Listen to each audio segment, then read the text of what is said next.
નમસ્કાર, નિખરતા ગુજરાત ન્યૂઝમાં આપનું સ્વાગત છે। વડોદરા શહેર ભાજપ કાર્યાલય પર શહેર પ્રમુખ બનવા માટે ફોર્મ ભરાવતા સમય થઈ માથાકૂટ। શહેર અને જિલ્લા પ્રમુખોની નિમણૂક માટે ભાજપ એક્શનમાં આવી ગયું છે।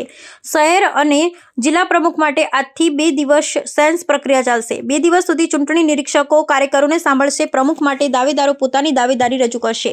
ત્યારે વડોદરામાં ભાજપમાં મોટો ડખો સામે આવ્યો છે। વડોદરા શહેર ભાજપ કાર્યાલય પર માથાકૂટ સામે આવી છે। શહેર પ્રમુખ બનવા માટે ફોર્મ ભરાવતા સમય થઈ માથાકૂટ। પૂર્વ ડેપ્યુટી મેયર સુનિતા શુક્લ અને પૂર્વ કોર્પોરેટર હર્ષિત તલાટી વચ્ચે માથાકૂટ થવાની ઘટના બની। એક તરફ સેન્સ પ્રક્રિયા ચાલી રહી છે, ત્યાં બીજી તરફ બંને ભાજપ નેતાઓ જાહેરમાં બાખડી પડ્યા હતા। હર્ષિત તલાટી પર જાહેરમાં કપડાં ઉતારી ભગાવું તેવો આક્ષેપ કરી સુનિતા શુક્લ બાખડ્યા હતા। સુનિતા શુક્લએ હર્ષિત તલાટીને કહ્યું, અમારામાં નૈતિકતા છે કે અમારા કપડાં નહીં ઉતરે। મુદ્દો બીચકતા અન્ય નેતાઓએ બંને વચ્ચે પડી મામલો થાળે પાડ્યો હતો।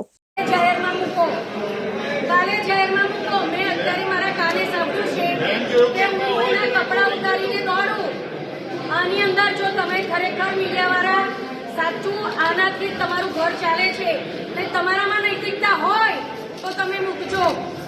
મારામાં તો નૈતિકતા છે જ।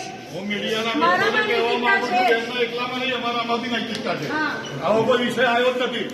ખોટી રીતે આ નામ ઉછાળવાનો પ્રયાસ કરી રહ્યા છે।